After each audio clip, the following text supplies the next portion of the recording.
हेलो दोस्तों, तो कैसे हैं आप सब। तो आज के अपने इस वीडियो ट्यूटोरियल में हम देखने वाले हैं कि कैसे हम नेविगेशन फ्रेमवर्क का यूज़ करके बॉटम नेविगेशन व्यू को बनाएंगे। तो चलिए वीडियो को स्टार्ट कर लेता हूँ। अगर आपको वीडियो अच्छा लगे वीडियो को लाइक करें और हमें कमेंट में जरूर बताएं कि आपको वीडियो कैसी लगी। और अगर आप हमारे चैनल पर नए हैं तो हमारे चैनल को सब्सक्राइब करें, क्योंकि मैं अपने चैनल पर ऐसी वीडियोस लाता रहता हूँ। तो यहाँ पे मैंने सबसे पहले एंड्रॉयड का एक फ्रेश प्रोजेक्ट जो है क्रिएट कर लिया है।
नेविगेशन में यहाँ पे जाना है, मेन नेविगेशन में, और इनका नेम चेंज करना है। उनकी आईडी जो है इस आईडी से मैच होनी चाहिए। ओके, तो यहाँ पे भी डेस्टिनेशन जो है होम कर देते हैं और इसे सेव कर देते हैं। इससे प्रोफाइल ये हो गया हमारा काम। अभी सिंपली मतलब मेन एक्टिविटी में आ जाते हैं, और यहाँ पे हमें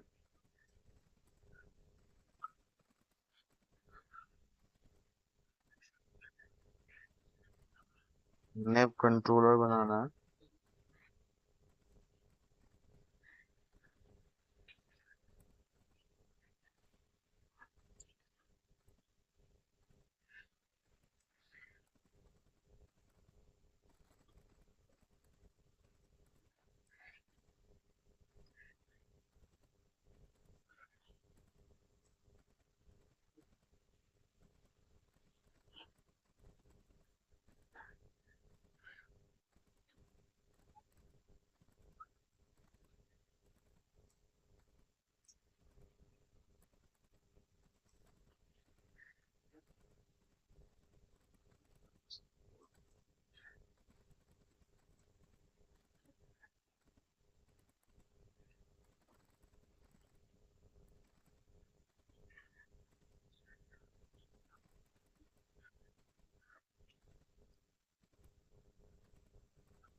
अभी जो है हमारा ये प्रोग्राम जो है कंप्लीट हो चुका। अब हम इसे रन करके सिंपली देखेंगे कि हमारा प्रोग्राम जो है वो परफेक्टली काम कर रहा है या नहीं। अभी जो है हमारा ऐप जो वो लॉन्च हो चुका है।